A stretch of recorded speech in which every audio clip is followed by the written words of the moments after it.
Do do do do do do do do do do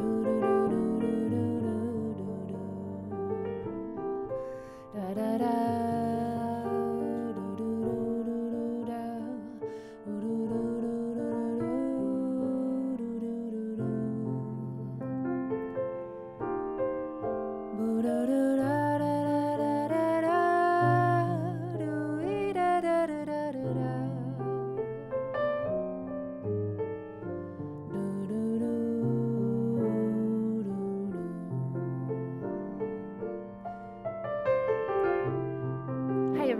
Welcome to Aimee Nolte Music. I'm just noodling around on something I was thinking about last night.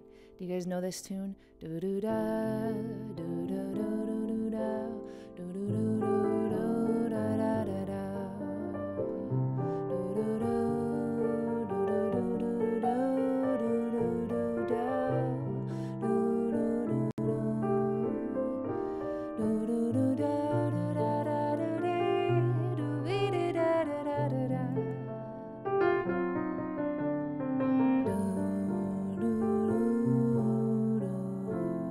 Can somebody name the tune?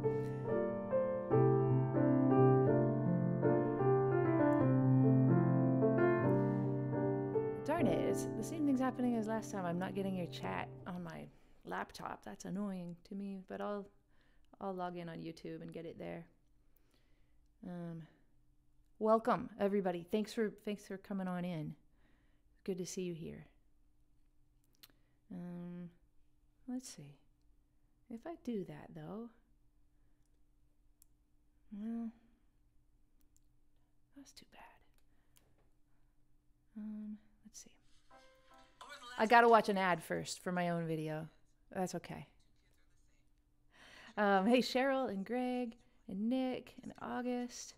Let's see, looks like, oh yeah, M Puppy Breath. You have named the correct song and it is Save the Last Dance. Yeah, that's right.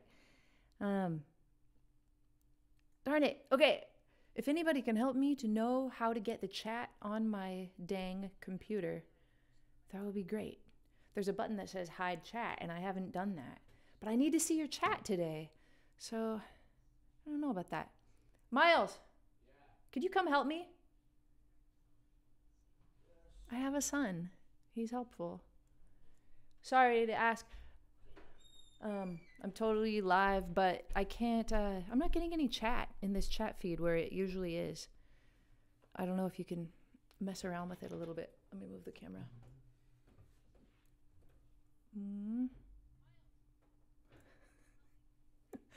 But what I wanted to say, you got it. Thank you. What'd you do? You just had it set to like priority messages right there. So you set it to all. Yes. Okay, now I can do what I want to do today. This is great. I can't tell you guys how many times the people who live with me save me. Okay. Oh, you saw me reach up, but you didn't see me give that high five. That was a nice high five to my Miles. All right. So today, here's the deal. I'm not going to care about monetization. So I'm gonna play some music for you. I've got my phone all plugged into my mixer, so you guys will be able to hear music. And I want to talk to you. I want to start by talking to you about something I was thinking about, like a musical question I had, and then I want to ask you guys your feedback first of all, and then also your questions, and then I'll play examples if I need to. We'll analyze, we'll figure out licks. If you've got any lick that you've been working on, or chords that you're working on, or maybe there's a beautiful, I don't know, something you're trying to figure out, I can help you today. So let's do that together. But I'm not taking requests just to perform. So I'm sorry for the people asking for requests. Hey, everybody said hi to Miles. That's so nice. Somebody asked if he was good at Fortnite. None of my kids really play a lot of Fortnite. I think he could go over to a friend's house and be decent at it, but we don't have that. What we do have is classic NES, and we pull that out from time to time because I beat them at it, and that's fun. Copyright strikes. Eli, I don't care about copyright strikes today. Well, you know, if I get a strike, I don't have any strikes. I've never gotten a strike. And I have done this once before. But I don't think they will. I'll just do little things, you know, and it'll be totally educational. I can battle it. I won't try to get it monetized, but I can fight it if I need to. So anyway, I was at my gig last night. I play at this sushi place every Friday night. I have for like 8 years, and I love the people there, and it's just a fun thing a gig that I always keep. And I was taking down my gear, and then when you're done playing music, they put on the house music or whatever, and the music they had on was probably like the Michael Bublé station, and so it was playing Save the Last Dance for Me, and that's a pretty killer recording by Michael Bublé. If you gotta listen to Michael Bublé, I'm just kidding. It's a good one. But I was thinking about that song. There was this time when I was listening to that song years ago, and you know it does that da da da da da da da da da da da da. My headset is Audio Technica, the 40X, I think.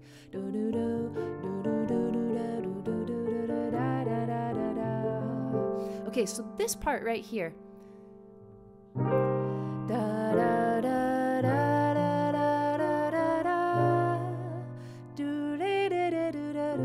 There's something about that part of that song that at one point in my life made me kind of tear up when I heard it. Like I got emotional because I remember I was singing along with the radio. Maybe it was when that Michael Bublé recording came out, like, I don't know, 8 or 9 years ago or something. And I was singing it along, and I got like choked up in my car singing that song. And it was like, I mean, that was like nothing. Like, why did I get choked up? I didn't know. And then it happened again another time. And it happens right at that part. It doesn't happen anymore. I'm over it, whatever it was. But for some reason, that part of that song had some kind of an emotional effect on me. I thought that was kind of interesting, like something to think about. I don't know that I'd want to make a whole video about it because it makes me seem a little vulnerable. That's not really the reason. But actually, I was thinking about it on my drive home. I thought I might like to talk about it with you guys. So one thing is we got to think, somebody said the chords, and I think that's right. You're right. There is a modulation in it, Mr. Vic. It's a really great arrangement. Hello to Brazil. So yeah, if I'm doing that in the key of F, we've done a lot of stuff that just makes it feel like F major, right? We've done a lot of 2-5-1s. We've done some descending stuff, and we end up, you know, just right in our one key. Hi, Ella. Nice to see you. And then, but then what happens here is that we do a 2-5-1. So we go C minor to F7, and then so don't forget, and then we modulate to the 4 chord. Right, so we get to B flat major. Corley, you say you're over it. Dude, I'm over it. Check me out. Okay, so that's one thing. That is like an emotional thing to happen in a song. And if it happens at a key point in a song, like I guess lyrically that is a key point in the song, like to say, so don't forget is taking you home. Like, that's kind of cool. He was like watching her dance with everybody, but he's like, you know, don't forget who you're coming home with. And so that's cool. It's a key point in the song. We modulate to the 4 chord. I also think that, yeah, what George Ward says, the chords and the vocal tones together. So the melody together with the chords. I think that might be the key. So what happens there? We've got the little 2-5-1 to the 4, right? And then when we hit the F7 chord, da da da da. So it's ascending, and we land on the 3rd. My mother is here. She says the beauty of it. Yeah, that's it. It's beautiful, and it. But then from there, we've got even more ascension. So we rise to that. Quit saying I'm not over it. Right, and then we rise here to a B diminished chord. So we've got that bass line that comes up. So before it's the melody that goes up. right? This is rising, but here the bass accompanies it, and it rises as well. But also on that 4 chord, we've got a really strong Lydian sound, right? So if we were going to sing a major scale over that B flat chord, da da da da da da da da da, that would be it. But we're not. We've got a sharp 4 in there, da da da da da, which is, I mean, it's kind of because it's like borrowing from the key that we're in, which is F, and there definitely is an E in the key of F. I think that's why anyway. So it's a Lydian sound, and then once we get da da da da da, you can still kind of hear that note. Da da da da da da da. Then we descend and we come back, right? You guys are saying songs that make you choke up. That's good. I kind of wanted that so that I'm not the only one. And no, we'll talk about them. But it made me think, I was trying to think of other songs that do that. And actually, while I was like doing my makeup this morning, I thought of another one. And so I wanted to play it for you. So I'm just gonna play that for you again and see if you, because I can't think of any more except for this one I'm gonna show you. I can't think of any more that do it, but there probably are some. So we've got, right, the modulation.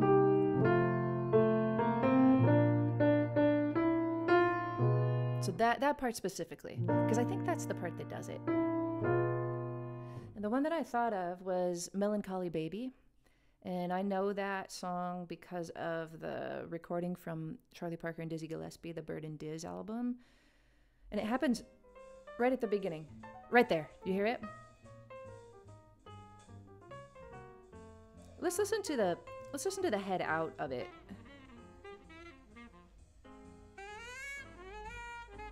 Actually the head out is really cool, but it's all improvisation. So it happens right there. Do you hear it? Da bo da da da. What? Da bo da ba ba. It's a whole step lower. Ba da da da da. Right? Mom, I don't know who wrote. I'm talking to my mama. I don't know who wrote the "Save the Last Dance for Me" song. I didn't look it up. You should look that up for me. So I'm sure somebody knows. Okay, so there it happens right there, right? Da da da da da, and that's beautiful. But let's hear it when they actually play the head, because it's so nice. Who's playing the intro? Do you guys know? This is an epic album because Bird and Diz played with Thelonious Monk. That's crazy. Not to mention Max Roach, right? Curly Russell. Can you guys hear it okay?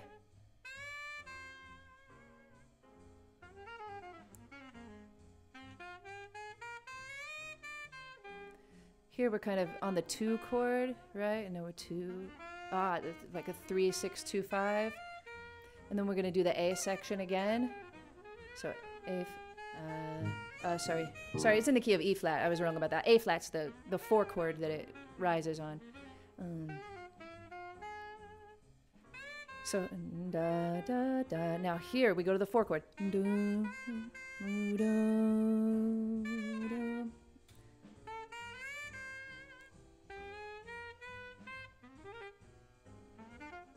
Yeah, that's so beautiful. I love that. All right, so I'm going to check out your comments a little bit to see if you guys can think about another song that does that. I see Steve Martin says the whole stupid song of Cats in the Cradle makes you choke up. Well, that's the lyric.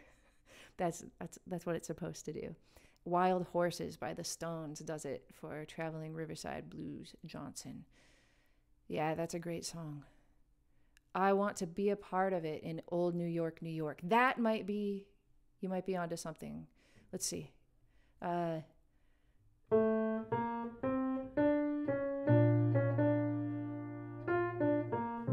don't think so. Well, I mean, I kind of hear it because it ascends like that, but it doesn't go to the 4 chord, which is what we're trying to get at.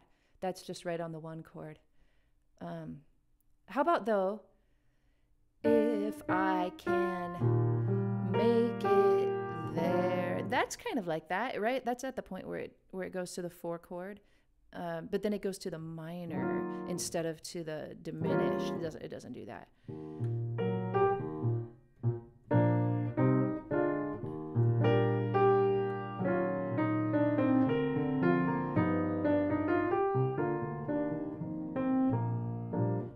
that's a good thought. It's not exactly like it. You think desafinado has a part in it like that? I don't know about that.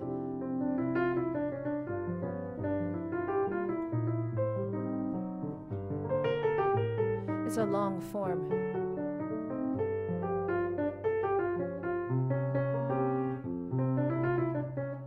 Let me think.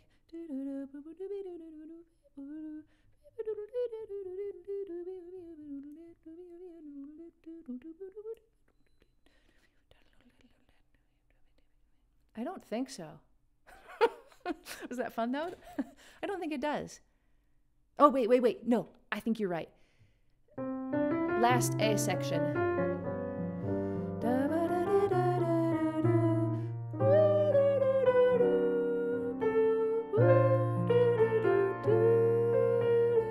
Is that what you're thinking of? Because it does. It goes strong to the 4 chord, right toward the end of the song. And it goes to the minor, like a minor 6 chord. Right? So that's pretty cool. So definitely that's another emotional moment, I think, that takes you to the 4 chord. And so maybe we're getting at it a little bit. If it happens near the end of the song, like if I can make it there, I'll make it anywhere. I mean, that's a key point too in the lyric, right? We can't really talk about the lyric to Desafinado because I don't think it's a translation in English and I don't know the Portuguese very well. Whoa, Deb Ford, I don't know if that's right. And my mom said somebody named Michael beat him to it. It's by Doc Pomus and Mort Schumann. Recorded first by the Drifters, that's right. Good research, mama. Let's see.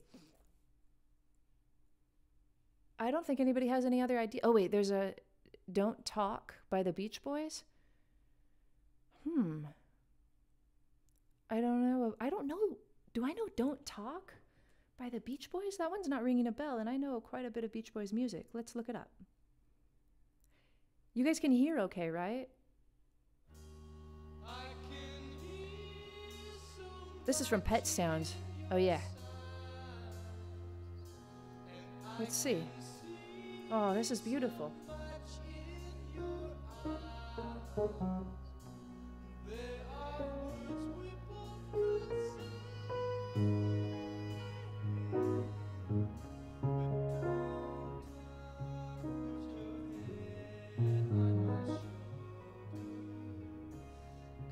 Oh, I'm gonna have to dive into this later. This is beautiful.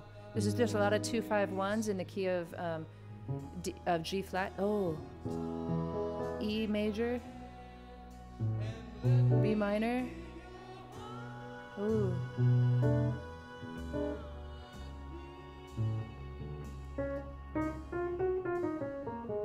Wow, that's so beautiful.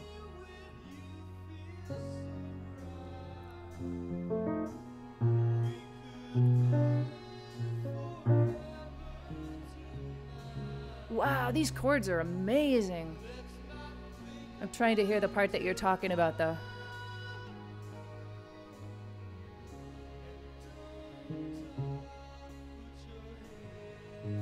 Oh, that's beautiful. You think it's going to resolve to the 1, but it doesn't. It goes like right around again. Back to that 2-5. That's beautiful.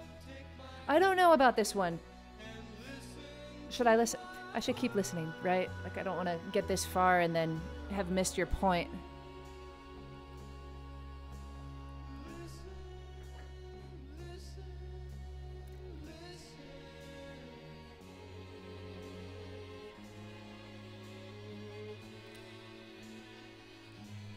Correlate, I think it's more ascending through the 4 is what we're talking about, not descending. Are chords harder to hear when you get older? No, but chords, they are harder to hear for me because I've got it in my earphones and then I'm hearing the piano come back at me through the phones right now. That's making it more difficult for me to hear them. Instead of, if I had my earphones off, it would be better. It's messing me up a little bit, but okay.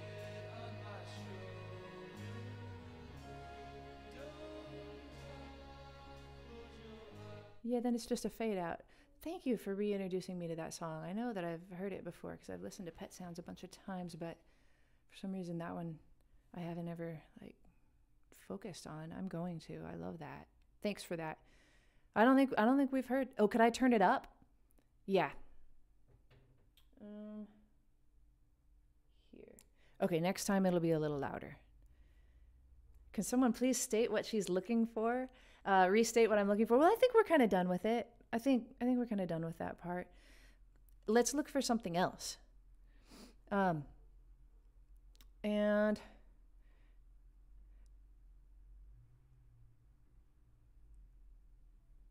yeah, let's look for something else. So what I was doing was I was talking about a part of a song that was particularly like moving for me, and I was trying to explain why it was moving or emotional. Kevin asks, please tell us a song that you think is great that we would never expect you to say. Well, that's a funny question and a fun question. Oh, Simon King, I'm not taking requests, but I am helping you solve your musical problems today. I'm trying anyway. Well, okay, to take that one step further, I was trying to think of other songs that make me emotional. So this is something you might not expect me to say, but one of my favorite books in the whole world is Les Miserables. If you haven't read it, I highly recommend it, like the whole unabridged everything. It's a beautiful, beautiful story. But I also love the music from it. And I think having read the book and having like a connection with all of that material, and then hearing the beautiful music by is it Claude Michel Schoenberg, is that right? It gets me every time. Like, I know it's totally cliche, but when I hear I Dreamed a Dream or On My Own, like a lot of those songs, they just I can hardly listen to them without getting choked up. So maybe you wouldn't have expected me to say that, but they are really beautiful melodies and lyrics set to amazing chords, and in some cases orchestrations. Yeah. So once again, I'm not taking requests, but thank you for your requests. That was a good question. I like that one. What about A Whole New World from Disney? Are you kidding me? Are we still talking about the ascending 4 chord? Yeah, I think you might be right. Right here? Yeah. Yeah. You nailed it. That's right. We ascend, right? We could, I don't think they do a 2-5. They don't. It's just a straight 5. But we've got that Lydian note. Very good one. Noopfi, that's your name. So yeah, we've got the Lydian note over, in this case, an E flat major chord, the 4 in the key of B flat. And they do it again. That's pretty emotional. And it's right toward the end of the song. So cool. How do you evoke dramatic emotion when you write music? Well, that's kind of what we're talking about. That question, Enin. This is one way. You modulate to the 4 chord near the end of the song. You make some kind of ascending melody and you land on the Lydian note of the 4 chord, so the sharp 4 note. The Glory of Love by Benny Goodman. That's interesting movement. That one's right,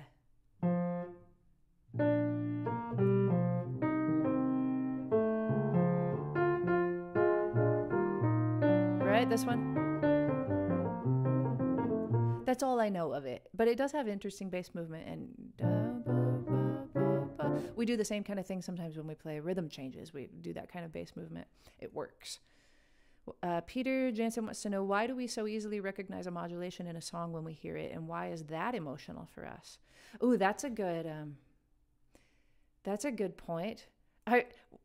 For some reason that makes me think of, I don't know where I ever heard it, but I heard about when Sonny and Cher were going to write I Got You, Babe, that all Cher said to Sonny was, in our next song, I want to have a moment with a dramatic key change. And so he put it in there. And shall we listen to that one? Like that, I don't know why. I just thought of it. I Got You, Babe. But it comes at a good moment in the song. So we'll listen, we'll try to find it maybe in the middle. Right, ooh, nailed it. Yeah. They're totally building already, right? And we go up there. It's definitely like a building in that song. Like they've got those, it's in 12/8, and so we've got that dong dong dong dong dong dong dong dong dong dong dong dong dong dong, right? It just like keep hammering in until you like really feel it. And they could have just da da da da da da. So they were in F. What were they doing? And when I'm scared, you're always around. And when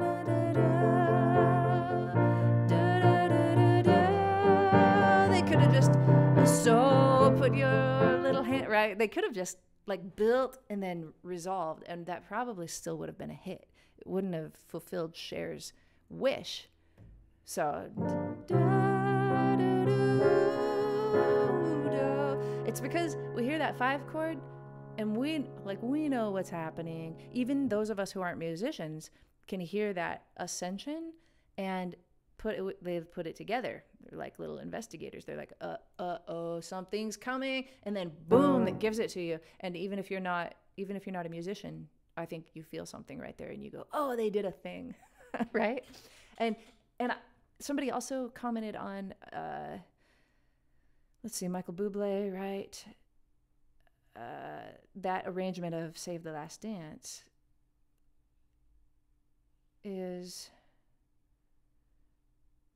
it has a wonderful modulation in it. Let's see if we can hear that. I mean, all I'm doing is just like skipping forward to the middle of the song, because I kind of figured, that's what I did in I Got You, Babe. I figure it's going to be right around the middle. Seems like... So for those of you who are late, that phrase right there, in whose arms you're going to be, all of that, that's what led to this discussion. Oh no, it's this instrumental break. It's a good instrumental break.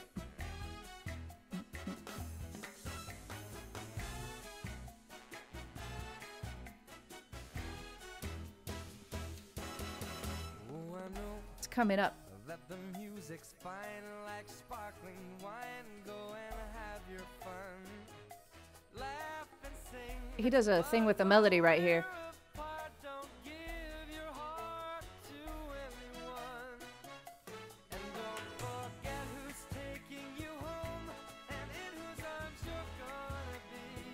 Right? Is this where... I can't remember where it raises. Now I'm thinking I missed it. No, I totally missed it. I totally missed it. Yeah, now we're in another key. Anybody know where it happens? I'm going to turn it down a little bit.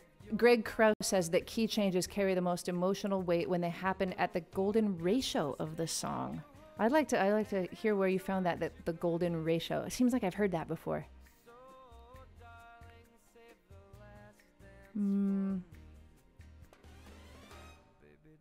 I don't know where it's at.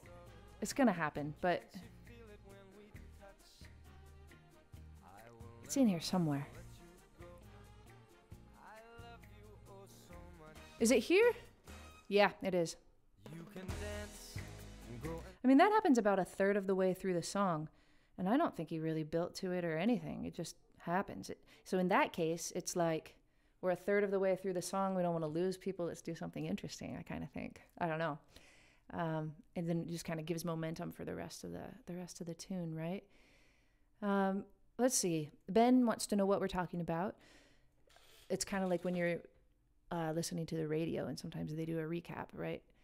We're talking about key changes in songs that bring emotion when they happen. And we're just kind of talking about, in general, moments in songs that bring emotion and what they are. So we talked about We talked about modulating to the 4 chord and how that can do it sometimes, and then in particular hitting the Lydian, the sharp 4. Oh wow! I just got a heads up that says we've detected copyrighted audio. Your stream may be temporarily blocked. That's not good. But even if it is, I think you guys are still here, right? Like even if it is, you guys, we've done something today, right? And that's fine. Wow, they detected it while I'm streaming. That's amazing. I know you guys are talking about this golden ratio. Maybe I should look it up. The golden ratio is 1.61. Somebody says it has to do with the golden triangle. I don't know. I'm going to look it up. Oh, it's a mathematical thing. Golden ratio is about the number. For the pop music album, see the golden ratio. That's an album? What? It's the 5th and final album by Ace of Base. Are you guys talking about Ace of Base right here? I don't think you are. Okay, it's math. 2 quantities are in the golden ratio if their ratio is the same as the ratio of their sum. I don't know what you're talking about, and I'm not very good at math, but maybe, and I don't know where you got that. Like, I don't know if you're being serious. I kind of think you are. Oh, Brenda, you're telling me you're still here. Thank you. That helps. Oh, yeah, Man in the Mirror has the key change that says make that change, and then everything goes up a half step. You're right. Gets you pumped up every time. I think that's the point of it. And it happens on the word change, which is cool too. That's like textual painting. That's really cool. Let's see. We're not going to stop and talk about Ace of Base. That would be a really funny departure from this conversation. Okay, who can think of an Ace of Base song? No, I'm just kidding. Greek temples are built following the golden ratio. That's really cool. It's nature, it's beauty, the golden. Okay, cool. I'm gonna learn about that. And I'm sure you're probably right. It's just like a big old concept that I've missed. I agree, Peter. Playing the music is worth the risk of blocking. At least there's 153 of you right now. At least we're here together, hopefully getting a little something out of this. The final verse of My Heart Will Go On. Does that modulate as well? I can't remember. But, I mean, that would be the classic song to do it in because, I mean, it's Titanic. Right? To Be With You by Mr. Big. That does have a modulation. That's right. Layla, let's see, when it modulates to the soft piano part from the rock part. Yeah, that's another good one. On Broadway, somebody mentioned a second ago, that has a ton of modulations. And I don't know why George Benson did that. That's a really cool song. But you're right. Every single verse is modulated. Well, that's a good question. How can I get confused by math? Well, I didn't get much of a chance to look at it, but I'm not notoriously good at math. I was really happy that in college, the fact that I was a music major meant that I didn't have to take any math because they understand that we're doing math in our brains all the time. I was good at geometry, but I wasn't very good at algebra. Good enough, get me through or whatever. But yeah, I don't know. I'm not so good at that. Let's see. Okay, I think we're done talking about modulations. We've thought of a lot of good ones, and I think we're done with that. But I can play Broadway, I think, while we think of another topic. So if you guys have a question, if you want to figure out some chords together or some licks together or something, tell me. I got a pad of paper right here. I can move my camera and we can figure some stuff out together a little bit. How does Broadway go? It goes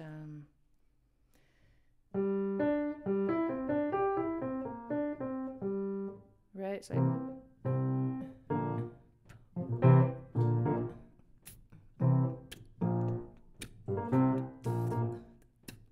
they say the neon lights are bright on Broadway. They say there's There's magic in the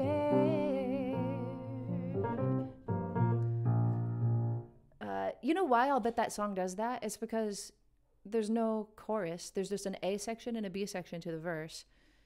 And then it's just another verse and another verse, right? I think there's 3. I think it's maybe because of the form of the song. It'd be interesting to find out why he did it like that. But maybe it was just like, he's like, all right, I wrote 3 A sections and B sections. It's going to be boring unless we right, and kick it up a half step every time, because that's, I mean, and that's where he does some of his most amazing scat singing and guitar fills.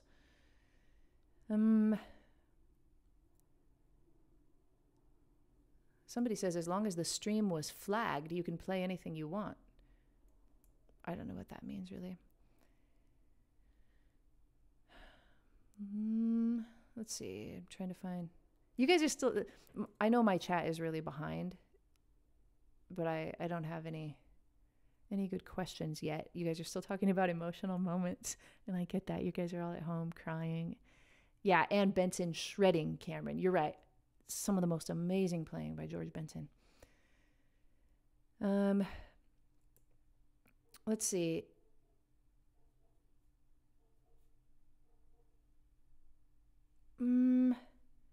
Well, why don't we figure out... We could figure out a George Benson lick from that song. Anybody want to do that? That might be a good idea.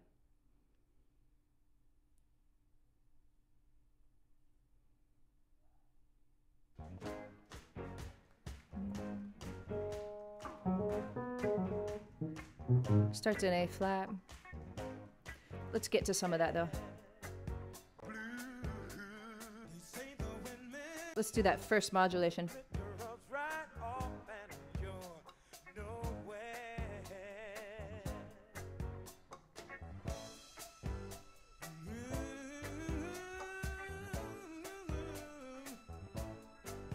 Yeah. So there isn't much in that one. Let's listen to that one though. No, he just kind of lets that one happen. That's at 1:46. Now we're almost halfway through the song.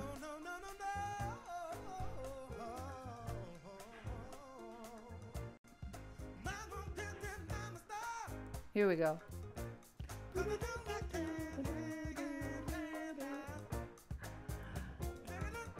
That's such a good line, isn't it? That's so hip. Let's talk about that line. That's so hip. I love that line. Yeah, okay, sorry.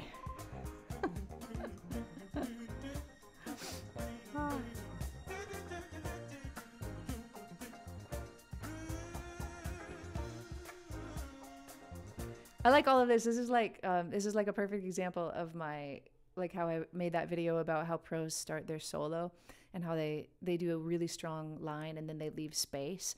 I think he's totally doing this, right? Like, yeah. Listen to all that space.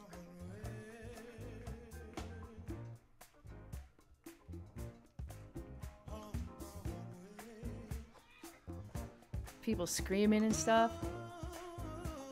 He does it again. It's really soulful, really strong.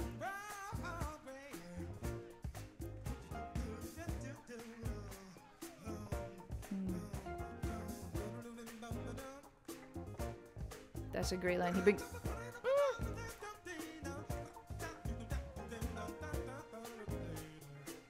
All of this he keeps in the key too. Like, I don't know, do you guys like that we're doing this? I wanna make sure and do something that you want to be doing. I see some other questions. They're not totally specific enough for me to dive into them. And some of them I just don't feel qualified to talk about, I think. But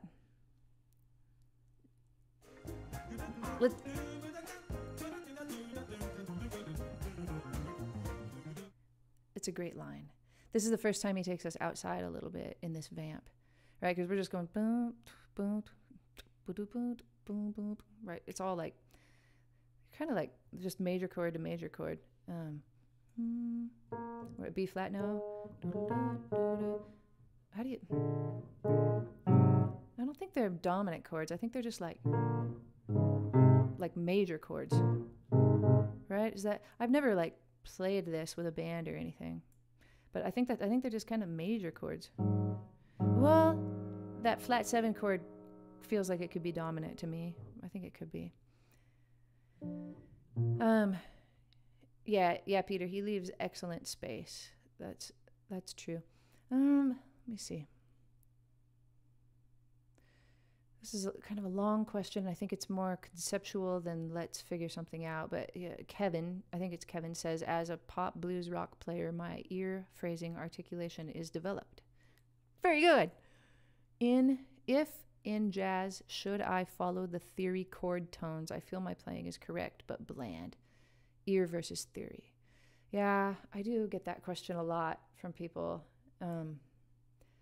I have so many videos that talk about that kind of thing, but I think the short answer is that I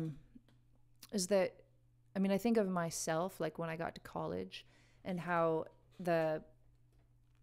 I heard things there from people, people that had been there a little longer than I had when I was a freshman, who they were playing things that I didn't understand. And I was pretty much only playing with my ear back then.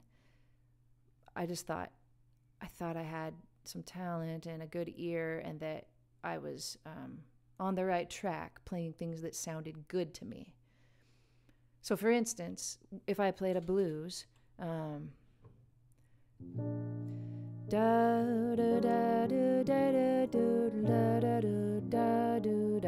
might do something like that, right? And I could think of like a bajillion things right now that I could sing that sound fine and I probably would have heard back when I was 18 years old. But if I heard somebody play something that was, different than what I had already had in my ear, that was when my ears perked up and I was like, I've got work to do. Because, I don't know, an example, like, any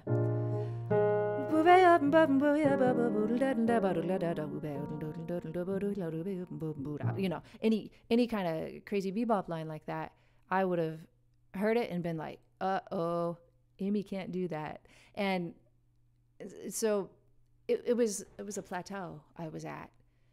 I had done some learning to make it like barely probably good enough so I could get in to be a music major and study jazz. But then there was all this work to do. So I'm just like cruising along, get to college, see all these people who are up on this other plateau or another plateau, or maybe they're in their climb. I think when you're in college is a place where you're just kind of in your climb the whole time. But I had to do all sorts of work to be able to play other things. And to me, what I wanted to do was I just wanted to play that line that person played to me. So I started listening a ton, and when I would hear, like, I realized my bebop vocabulary was like I didn't have much. I had been listening to Charlie Parker a little bit, like my senior year of high school, but and I think things were starting to sink in. I just hadn't actually stopped, thought of the phrase that I wanted to be able to play, and then written it down. So I did a ton of that in college. Listened until I heard something that I'd like to be able to put into my playing, figure it out, practice it a ton in all the keys, figure out where it is in the tune that I'm doing it. Like maybe the cool lick that I wanted to learn happens on a diminished chord. And so what I would do is I would take all of the standards that I could, find the place in the standard where that diminished chord happens, where a diminished chord happens, and make myself play that lick over that diminished chord in many songs. So it's not until you take a lick, absorb it, learn it, how to finger it, how to phrase it, and how it sounds in other keys. You have to practice it in other keys as well. Especially on the piano, I think if sometimes guitar players or bass players can do things easier in other keys because of the nature of the beast. But On the piano, you really have to practice things in other keys. Then you really have to hear when it's coming in the chord changes and be able to put it there. That's key, because somebody could call a tune, and unless you have actually, done this work ahead of time, a diminished chord comes, and maybe it comes and goes, and you never even realize that was a chance to play that new sound that you've been working on. And it's not only a matter of just learning to play that sound, but it's also experimenting within the sound and coming up with other ways that reach even further than what whoever did with it, that you transcribed, like Charlie Parker or whatever he played. You can learn that, and then you can figure out ways to tweak it a little bit and make it your own. Anyway, I hope that helps. But I don't look at it like ear versus theory. I look at it like coasting versus work. That's what it is. I mean, people say that if you say ear versus theory, it implies that you're not using your ear when you're learning the theory, and it implies that you're not using theory when you're using your ear, and I don't think that's true. I honestly think it's coasting versus work. There we go. Let's see.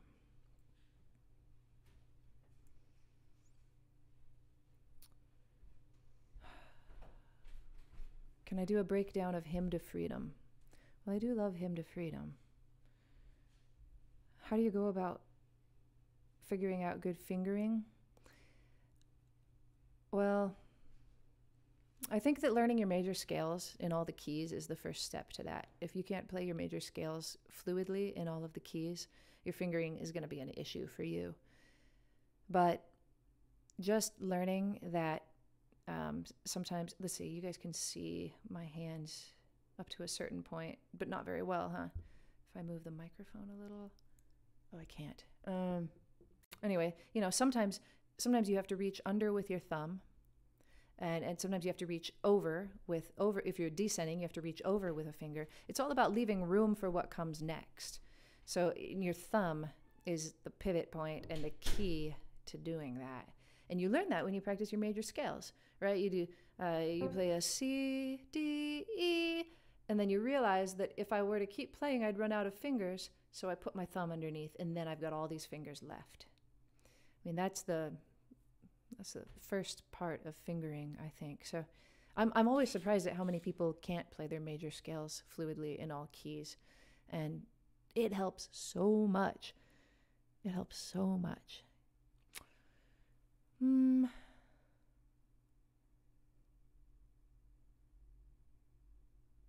Let's see.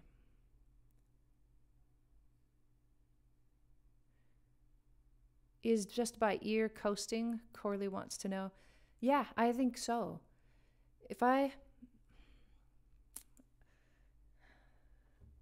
Okay, maybe this is an example.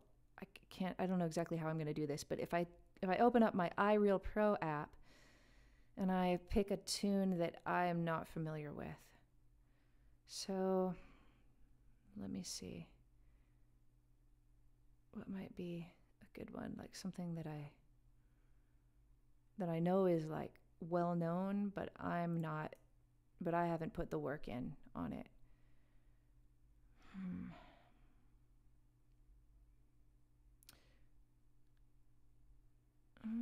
I want to try to do, well, I don't know. Sorry, give me a second. Okay, well, okay, this is Be Careful, It's My Heart by Irving Berlin, and I don't think I've ever even heard it, so I don't know it. So let's put it on and see how I handle, and I won't even look at the changes, because for me, if I look at the changes, then I can sight read well enough to sing some good lines over those. But let's try. I'll turn my volume back up. This might be really boring. I don't know. I've never done this kind of thing before. Let me up the... Hold on. And in the iReal Pro, I've got the piano turned all the way down. Let me fix it. I'm going to change it to a Rhodes. That sounds okay. Got the bass too high. Sometimes a jazz organ sounds pretty good. Yeah, that's not bad. guys all have the iReal Pro app? So in that app, you can mess around with all of your settings and make your backing instruments, oops, darn it. Okay, back at it. You can make them as loud as you want or be whatever you want to. All right, this could be really embarrassing. I don't know what it's going to be like. Let's try.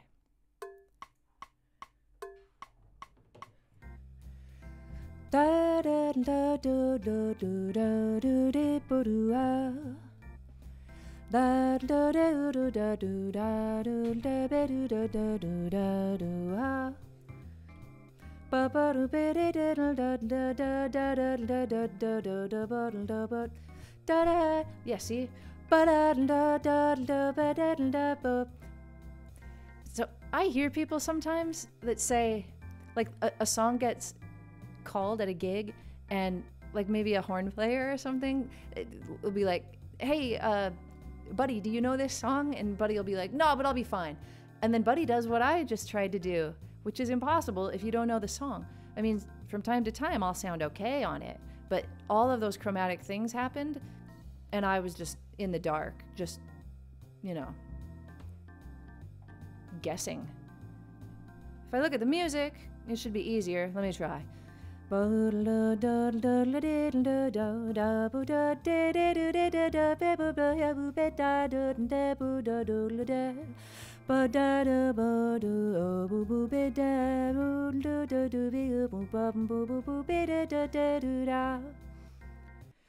that's something too, like being able to sight read changes is good. So if Buddy would have actually called up the changes, like if he had the courage to say, "No, I don't know it, but I'll pull it up and read along," then maybe Buddy could have taken a halfway decent solo. But even then, I mean, I'm using my ear and my theory at the same time, like I said, putting in a little more work because I'm reading.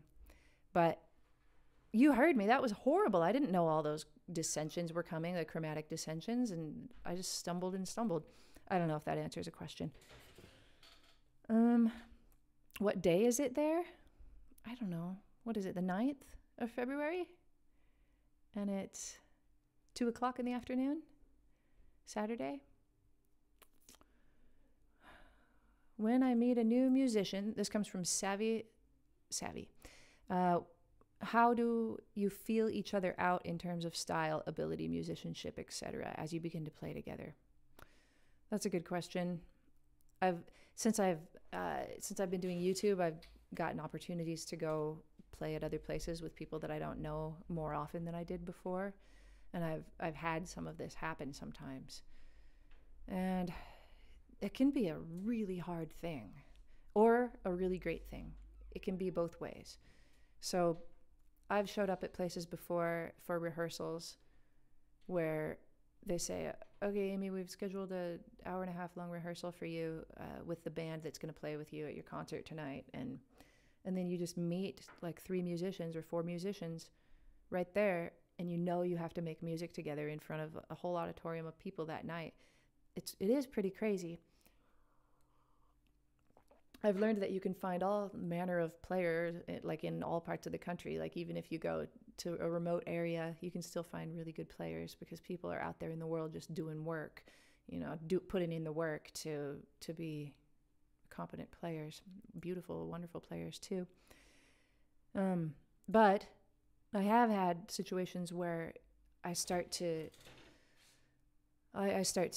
rehearse with people, and oftentimes it'll happen with a guitar player where I realize that they have never seen my video.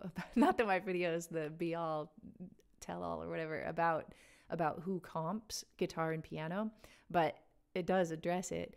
And they've just never realized that that they need to take turns comping with the piano. So if I realize that that's the case, what happens is, they always start comping, and I'll just lay out. Maybe somebody else is taking a solo, and then I figure it's my turn when the next person starts to solo. So I'll start to hop in, but I notice the guitar player doesn't stop comping.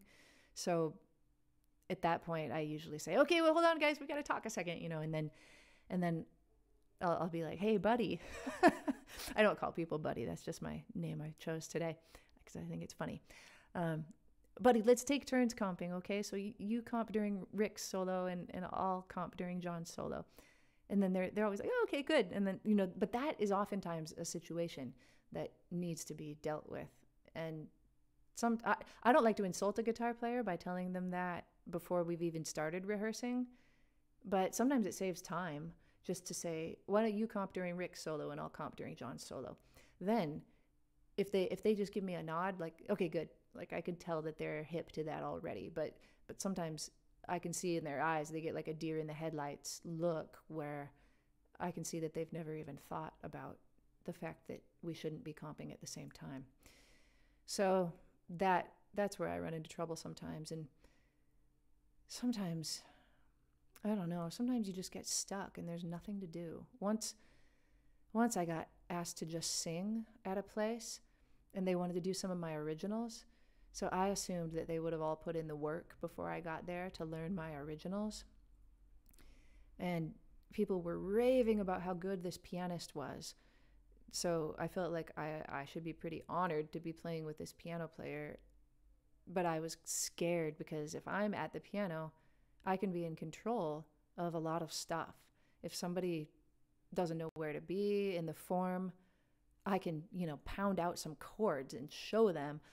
Or if lots of things, if mistakes happen, I can like guide people back on track with the piano. But I felt naked as a jaybird, just singing, standing in front of a band. I felt like I could control nothing. That was awful. I felt that really made me feel for singers, actually. I don't get that. I don't do that very often, just stand and sing, for good reason, I guess. But anyway, it was one of my originals that was just simple and swinging and nice. And this guy thought that he should add alternate changes and just like play really crazy voicings over the whole thing. And I just kind of wanted to die up there, like in front of all those people in my fancy dress. Like I had zero control. All I could do was just sing the melody to the song that I wrote. Anyway, I learned something really valuable from that gig. Don't ever put yourself in that position again, Aimee. That was really awkward and awful. Like, yeah, that was just really bad. So I don't know. Sometimes I've played with people who maybe I can tell that in the hour and a half rehearsal, they're just not going to get it. It's not going to be enough time for me to convey what I need to convey to them to be able to play what I wish they would play.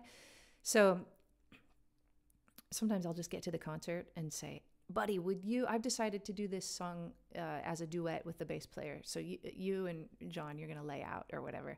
And if you approach it that way, it makes it a little better. You can be like, we're going to do this one as a duet, or I'm going to do this one solo.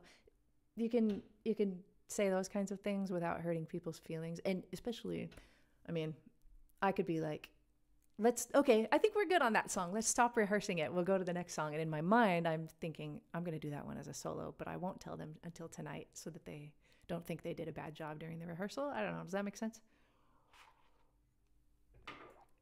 That was a long time to talk about that. But it's important to notice people's strengths. So sometimes if I've had a guitar player that I ask to lay out, but I realize that he's really smoking over the fusion kind of stuff, then I make sure to feature him, talk him up at the concert. Like, there's all different ways to go about finding people's strengths, noticing their weaknesses, but not hurting their feelings. I think that's important too, because everybody, we're all at different levels. We're all just trying to make music. Let me go back a little bit.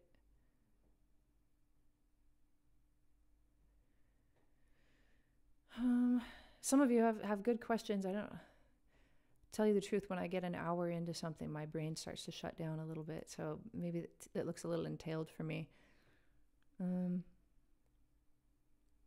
Frank Rodrigo wants a shout out. You're 10 years old. Hey, Frank, you want to learn to teach, you want to learn to teach the piano. You want to learn to play the piano.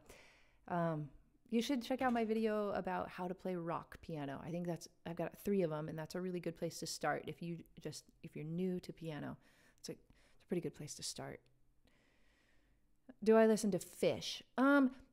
I have listened to quite a bit of Fish, but that kind of playing it's not really my thing. I have friends who send me recordings of Fish a lot and they want me to listen to it, but I don't know why. It just doesn't sink in for me. The jam band scene isn't like up my alley so much. Have I had experiences where I spent a lot of time learning a solo but never felt like it became part of your playing for one reason or another? I don't care if that's the case. I think I don't care. If you've spent a lot of time learning a solo, just believe me, it's in there. You've got it.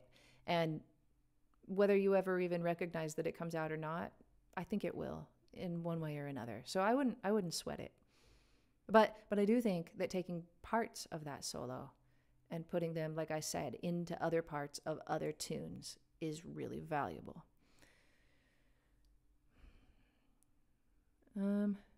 Nick, you like to listen to me talk. You're like only one. Thanks. That's really nice. You guys just want to hear me play something now? Maybe I should do that. That doesn't take very much of my brain. John and I went to see an accountant the other day to do our taxes. It's the first time we've ever been to an accountant. I always do my taxes myself, and it's getting too hard. So anyway, I was just like spewing out numbers to this guy for 2 hours straight, and my brain shut down. I said, John, there's nothing for me to do right now except for go get some Mexican food. I'm starting to feel like that right now, but I'm okay. I do like Kamasi Washington's style of jazz. I listen to Kamasi Washington when I go on runs sometimes. Can I play Summer Samba? I don't think I've practiced Summer Samba enough to just play it, but that's a beautiful, beautiful tune. Trends I've noticed among all musicians or certain kinds of instrumentalists. Okay, that's a good question. I notice, this is a trend that I hate, but I probably wouldn't mention it if I wasn't already an hour into a live broadcast, and because maybe some people will never find it. And maybe you guys don't care about this trend because it has to do with scat singing, because I know a lot of you probably are not scat singers, but I don't know who started it, but scat singers are all starting their phrases with the syllable sa, and it drives me nuts. I don't even know, like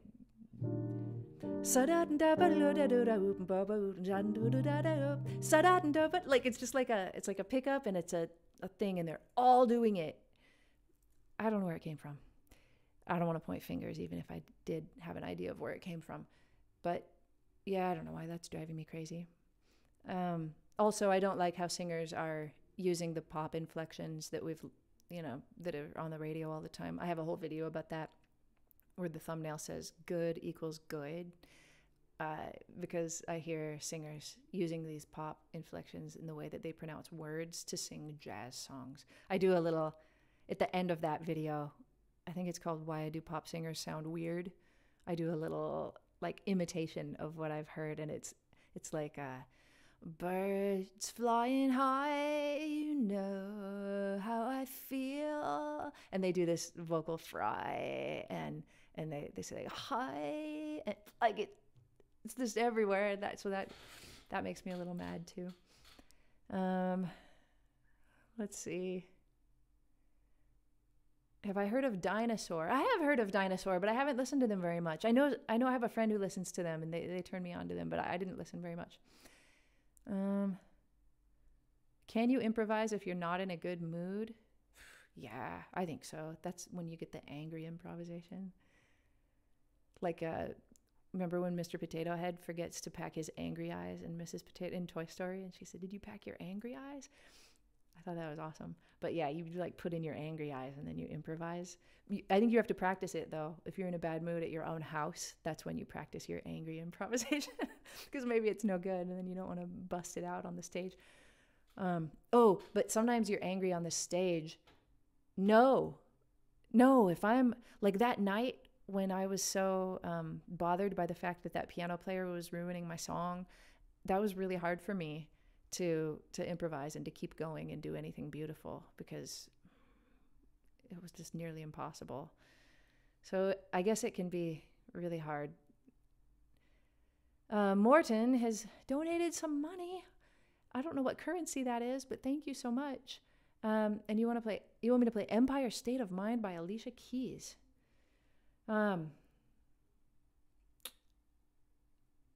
Probably. A little bit anyway. Let's do that, because you guys wanted to hear something anyway. I'm just thinking about a key.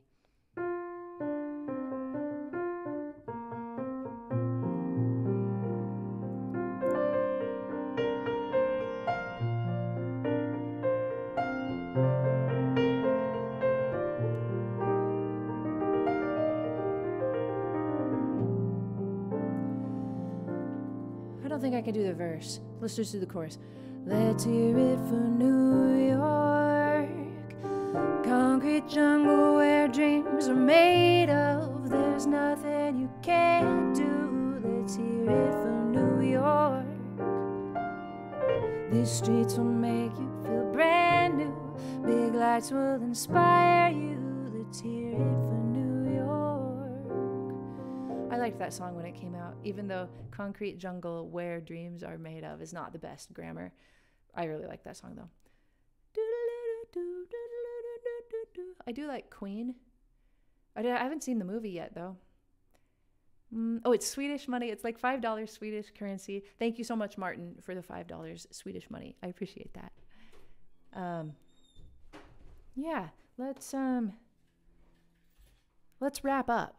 I think I'll wrap up. I wanted to talk about my album a little bit to the 172 of you that are here and maybe care, because I know that I've said a lot of things. I've said I wanted to have it out by the end of the year. I've said I was going to have it out sometime before February. It's like when you do an album yourself, there are all these factors that end up not being really in your hands, because I don't have like people to manage it for me. So I've had to push it back, and now I'm hoping that around the 1st of April is when it'll be out. But the last step for me to decide when it was supposed to be out was that I decided to hire a promoter this time. I've never hired a promoter before, but she gave me the advice that it's a really good idea to have 6 to 8 weeks to send out your album to writers and websites and radios, and like before the album comes out, so that there's plenty of hype before the album comes out. I don't know how much hype there will be. I mean, I'm really proud of it, but that's the thing. Like, I'm just about ready to send it to print, and I do have a CD release party. I think it's going to be April 15th. That's not totally set in stone yet either. But I'm really excited about it. I feel like on others of my albums, there are maybe some songs that aren't as strong as the other ones, and there's like a couple weak songs or something, but I don't feel like that on this album. I feel like I took a long enough time with it to where every song I'm pretty excited about it. What I'm going to do, I like Jacob Collier's idea about how he posted a playlist on Spotify about everything that inspired him to make these albums that he's putting out this year. I've been listening to his playlist. There's so many great things, and sometimes I'll hear something on his playlist and I'll go, oh, that came from, like, he totally put that into this track. So that's fun to hear elements of music that have inspired him to create his album. So I'm going to do the same thing. I've made my playlist, and it's on my Spotify. If you follow me on Spotify, you can go find it, and you can also see the name of the playlist, which will also tell you the name of the album, which I haven't told anybody yet. So you can start to listen to all the music that I've been listening to for the last little while that have inspired all the compositions on my album. Am I drinking vodka, gin, or tequila? I am drinking water, and it's almost gone. I didn't bring very much over here. Where's the CD release party? I hope that it's going to be upstairs at Vitello's. that's where I think it's going to be. Did I talk about monetization in the beginning? Yeah, Jay, I did. I played a lot of recordings during this live stream, and so my video won't be monetized. I'm hoping, I mean, they might even take it down, but that's okay because we've had fun, right? What's my Spotify link? I can't really, I mean, I guess I could find it and type it in, but you can find it. You just search for my name on Spotify and you'll find it. Yeah, it's just my name. And what else about my album? I'm looking for, I'm trying to be out of the box in the way that I promote it myself because of my YouTube channel. So I'm trying to find ways to show you what I've done on the album and the great musicians that I played with on my YouTube channel, maybe even before it comes out, like little previews, and get you stoked about some of the tracks on the album. I have a lot of footage from my recordings, and I don't know. Did you like when I did The Loveliest Girl? I have a video where I talked about how I wrote the woodwind parts, and then I isolated the woodwind parts, and I made them so I'd talk about it and show my score and talk about what I hoped to achieve in these 4 bars, and then I'd play it, and like I thought that was kind of fun. But I hope to do that kind of thing, especially with another song on my album that I wrote for woodwind sextet. Let's see. Keys is asking a question, and they've also donated. Thank you so much. It looks like £6. Thank you. If I've already answered your question, don't worry about it. Let's see. Have you ever played piano phase as a chord? Nice chord? I don't know what that means. I think the playlist is public, Nicholas. I'll have to look. I'll check it out. Oh, I think Marco's my web manager. Everybody say hi to Marco. Marco works super hard for me. He's the only person that I employ. And it's just part-time, but Marco lives in Italy. We've never even met each other. I think we've only even spoken on the phone once, and his English isn't very good when he speaks. It's much better when he types. So we've only even spoken to each other one time, but he is my right-hand man, and I'm so thankful for Marco. If you follow my Facebook page, Marco makes all of the promotional videos, and I don't even ask him to do it. He just thinks of things to do, and he does it. So thank you, Marco. My playlist, let me see. There it is. Is it public? How do I even see that? No, it says it gives me the option to make it secret. I don't want to do that. So I think it's public, but it's not. Let's see. I can share it? Oh, and then I think I can copy. Let's see. How can I share that to my MacBook from my iPhone right now and type it into the chat? I can send myself a text message, right? With it in there. Let me do that.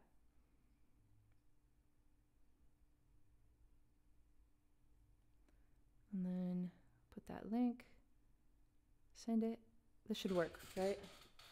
And then I go down here and get my messages. And then I'll type it right in the chat. I think that should work. New message from Aimee.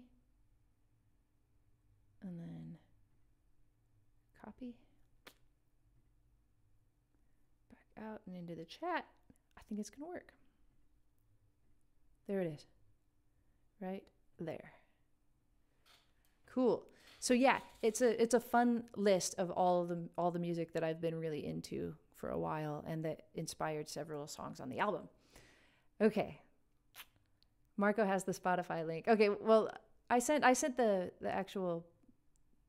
Oh wow, and Marco also put it on my website already. You did, Marco? That's crazy. Oh no, it's the playlist is not on my website, but to follow me as an artist on Spotify is on my website. It's like the very top thing on every page because I've learned that in order to get myself onto playlists on Spotify, it helps the more followers I have on Spotify. And I don't even have 300 yet. So if the 145 of you that would be awesome if you would go follow me on Spotify.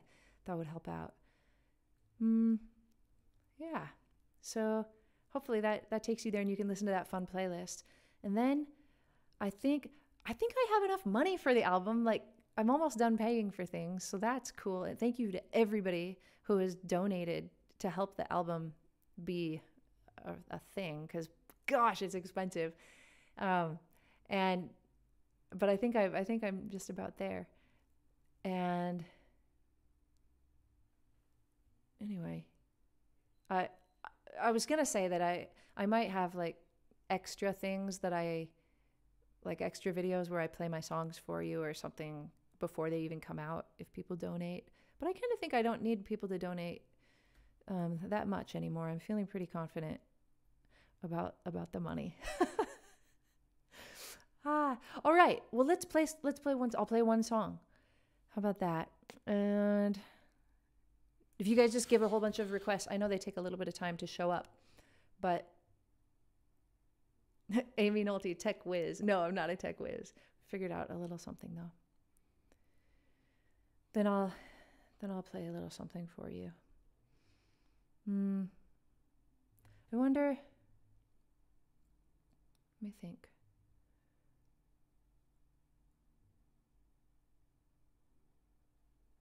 Yeah, now you see it. Here comes requests. Here come the requests. How's the volume? Nobody said anything about it. I assume that's okay.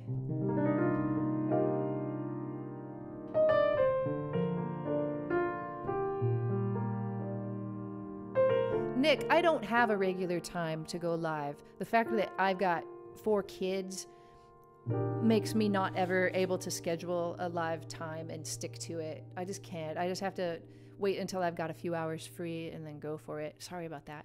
The Rainbow Connection is a good one. The volume's fine. That's good. I know Gary said if you guys see a request that you agree with, type it as well. That way I get like a few votes for it. Night in Tunisia is a good one too. Well, I'm glad the volume's good. That's good. Kevin, that's a big donation. And he wants to hear people will say we're in love. And that's a really beautiful composition. Let's do it. I mean, it was really thoughtful of you to do that, and I appreciate it. Let me grab the lyrics to it, and I'm going to unplug my phone. I hope it doesn't make a sound for you guys. Wait. No, it shouldn't. Was I going to grab the lyrics? People will say we're in love. I think I know the chords. I just want to make sure I get the lyrics right. That comes from Oklahoma, right? I love that musical. All right.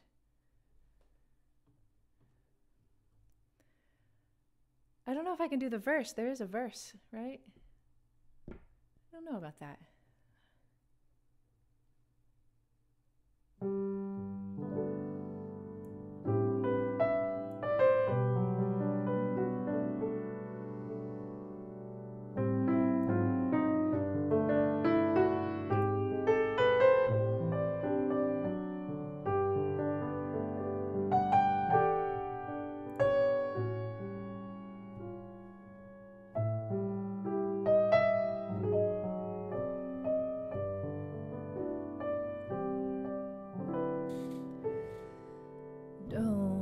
Throw bouquets at me, and don't please my folks too much. Don't laugh at my jokes too much. People will say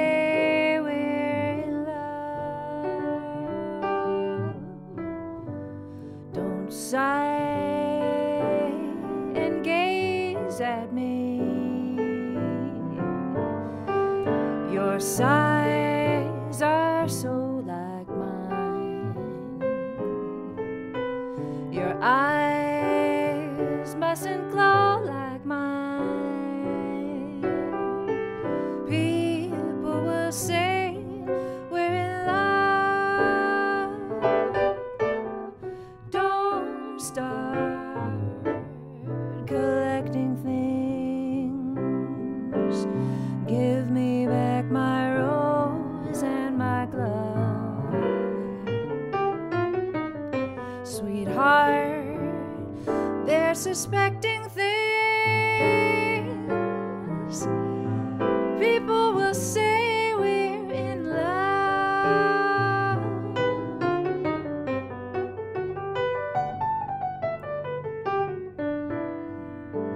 Thank you. That was a great one. Let's do a few more. It sounds like fun to do a few more. Oh, thank you too for, I got a nice donation from Yasov. Thank you so much. St. James Infirmary, that's a good one. You don't think I'm really drinking water? Are you kidding me? Oh my gosh.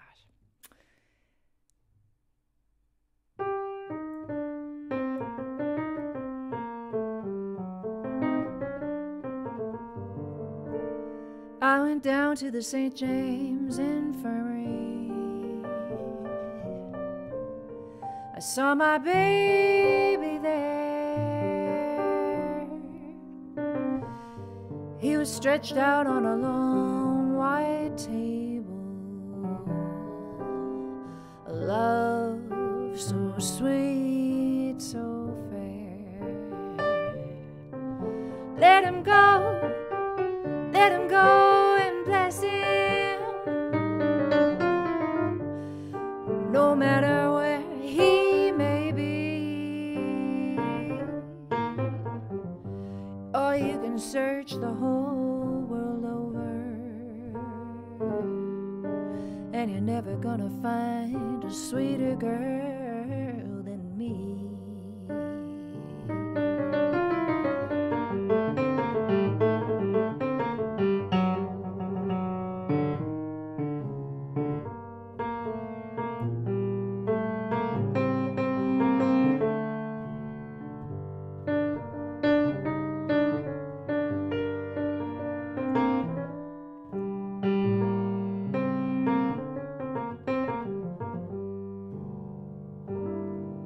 Let's see, A Night in Tunisia.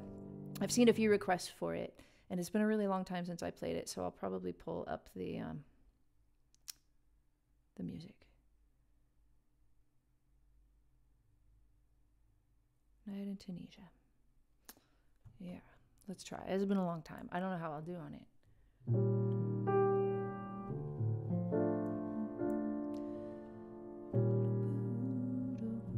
I think that's a bad key for me to sing in. Let me see if I can put it in maybe A minor. Let's try that.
Hey,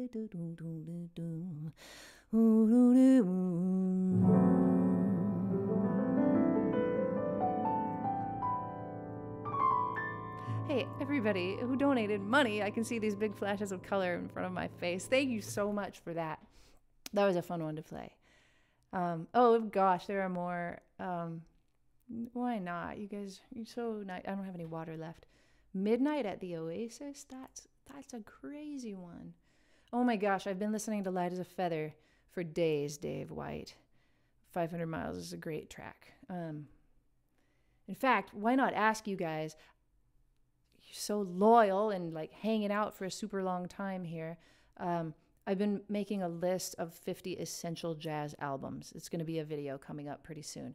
But I've been battling between a few things, wondering if they should, few albums, wondering if they should be on the list or not on the list. And at this point, I'm not doing it for the viewer so much as for myself, just a little. Well, because I've taken so many polls on my Facebook page about which ones people want in there. I feel like I've satisfied the people. And then there are a few that were tied, you know. So one is whether Chick Corea, I want to give him a whole, you know, a spot. But if it should be which album it should be. So there are so many. But it seems like he sings, he sobs, is one that people like. But I feel like the Light as a Feather album is monumental. So I'm leaning toward it. I just feel like so much of what I learned from Chick Corea, I learned from that album and from the whole, you know, all of the Return to Forever albums. But that one in particular, oh my gosh. I don't know if I can play Midnight at the Oasis. I need the lyrics. I know that song because my mom liked it. And John likes that song, I think. Maybe not. I can't remember. No, that song's kind of hard. That one's hard. It does weird things, right? Like, I'm hearing it. Yeah, I think it does some weird things. Brenda, you're trying to give me a challenge.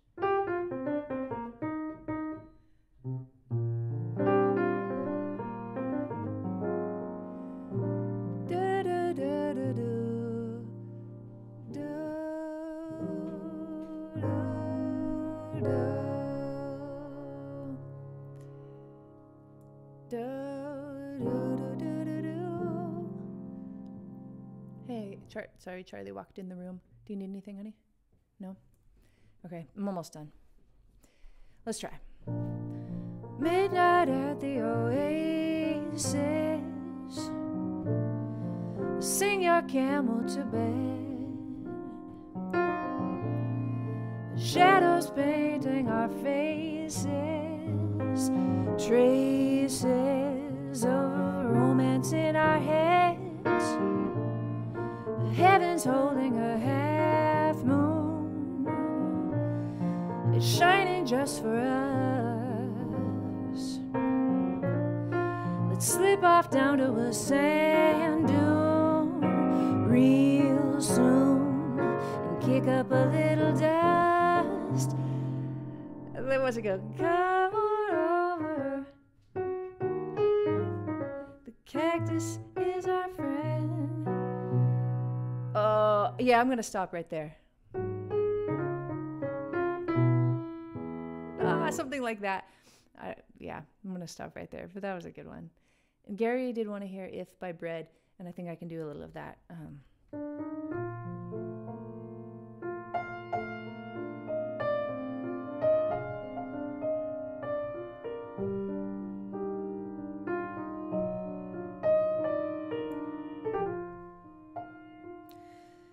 If a picture paints 1,000 words, then why can't I paint you?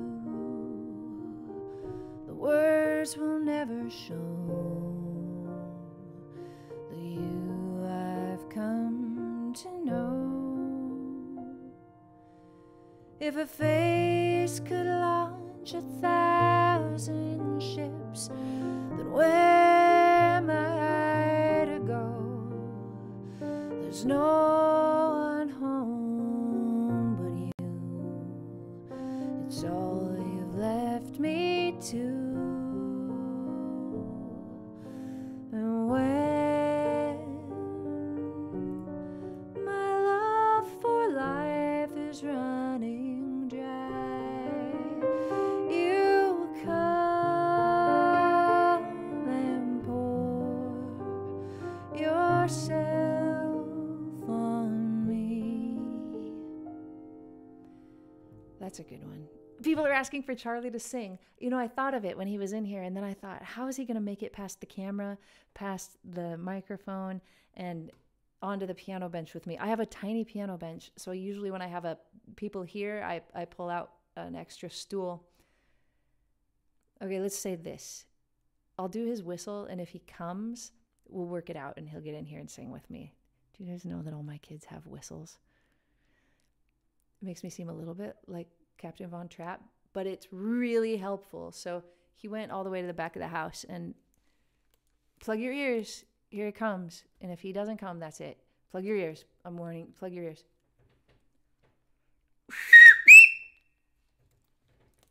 That spiked it. So if he comes, we'll do something together. And if he doesn't come, boy, he's in trouble. Just kidding. But Charlie's taking like a little break from singing on social media because his voice is changing. Hey, he came. Would you like to sing? Because what? You were in here and people want to hear you sing. I don't know. I said you've taken a little break from social media because your voice is changing and you're just like taking a break or something. Do you feel like that's true? Maybe I shouldn't. I just haven't been. You just took a break. Yeah. Okay, that's not the reason. I misspoke. Do you want to come? Could we think of something to sing together? I can take my earphones off. Would you like to? Only if you'd like to. Sure, but I don't know what song. Okay. I don't know if we can make room on the bench, but come on in. And you're going to have to get past the camera. It'll be a little bit tricky, but I'll move it. And you can come right in here and duck under this microphone. It's not easy. You? No, I'll make room on the bench once you get in here. Duck under this cord.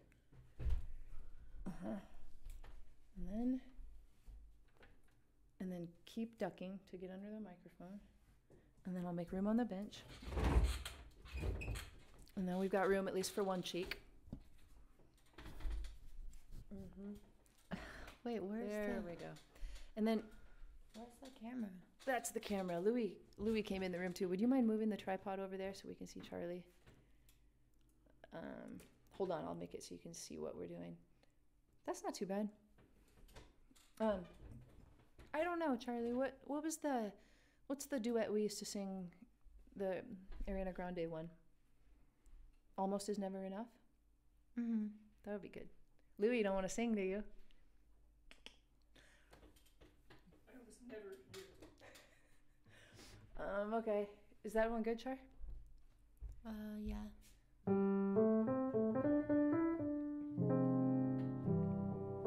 Is that a good key? I don't know if I remember the I words, don't know if so- I remember the words. Let's look them up. We haven't done it in a long time. Oops. Everybody who doesn't know, this is Charlie. Charlie's got a birthday party to go to at 5:30 today, right? 5. We still have to get the girl a present. Mm-hmm. I know. He's gonna get in the veranda sings. I thought he should get her a spatula.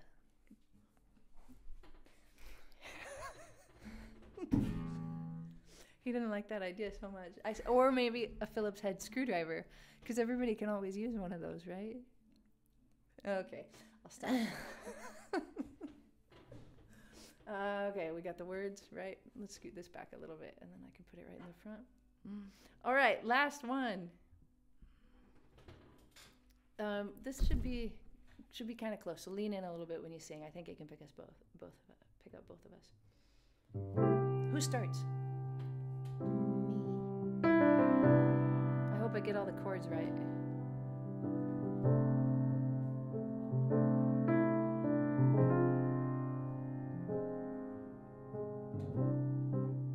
I'd like to say we gave it a try.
no such thing as goodbye. You'd be standing right where you were, and we'd get the chance we deserve. Try to deny it as much as we want, but in time our feelings will show. 'Cause sooner or later we'll wonder why we gave up. The truth is, everyone knows. You do the harmony. Oh, almost is never enough. We're so close to being in love. If I would have known that you wanted me the way I wanted you,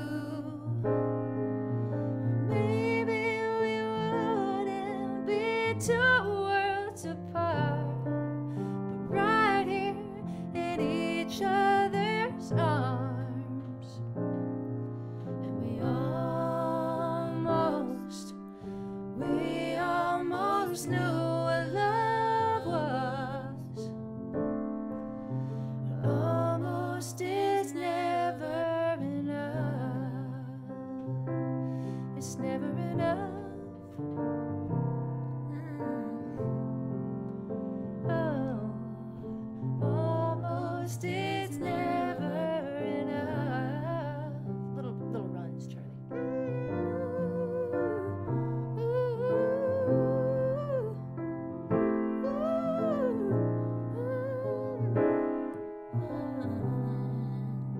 Keep going.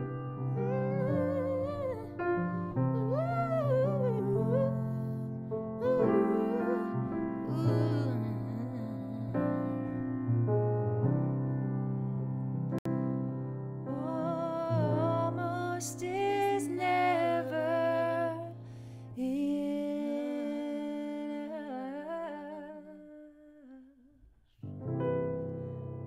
You're so good at that harmony. I don't think you ever did that before. No. That was really good. Thanks, everybody. Thanks for hanging out for a super long time and listening.